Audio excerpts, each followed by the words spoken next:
Sino po kayo? Kaibigan ko. Actually, nakita niya na si Princess kaya kilala niya. Ganun po ba?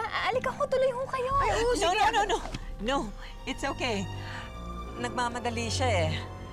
Dito na lang kami mag-uusap. It's okay, you can leave us. Akong bahala sa kanya, right? Sige po. Okay. Mabait ang manugang mo, ha? Ang kwestiyon, mabait din ba siya sa anak ng anak ko? Pwede ba umuwi ka na? Bumalik ka na lang sa opisina. Bukas kita bibigyan ng pera. Talaga? Salamat, ha? Bait mo talaga. Pag tumakbo ka sa politika, ikakampanya pa kita. Yung 5,000 ko, handa mo na bukas, ha?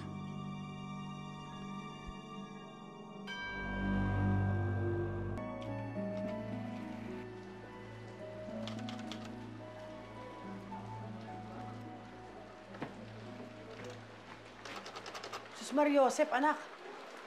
May patay ba dito? Bakit nakakandila ka? Wala ho tayong kuryente, Inay. Tinutulan lang ho tayo ng kuryente kanina. Anak ng tinolang Meralco yan, no? Nadelay lang ng konti, putol agad. Kaya nga ginagawa ko tong artikulo ko ngayon para maisubmit ko sa magazine bukas. Baka sakali hong makabale, meron hong pambayad. Nay, baka pwede mong pahiram muna ng 30 dyan para lang makapag-computer ako matapos ko to.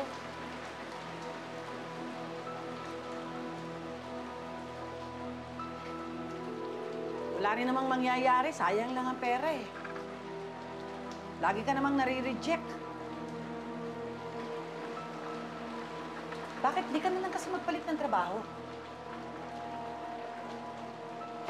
O di kaya, kumuha ka na lang ng DOM. Yung mayaman. Pakasalan mo agad. Nay, huwag ka na nga magsalita ng ganyan. Gagawa na nga ako ng paraan para makabayad tayo ng kuryente bukas eh. Nako. So wala rin yan hahantong. Sige, ako na lang, ako. Ako magbabayad. Bukas. Saan naman ho kayo kukuha ng pera? Mangungutang ako. Kanino? Ba, ka na magtanong. Hindi mo naman kilala eh.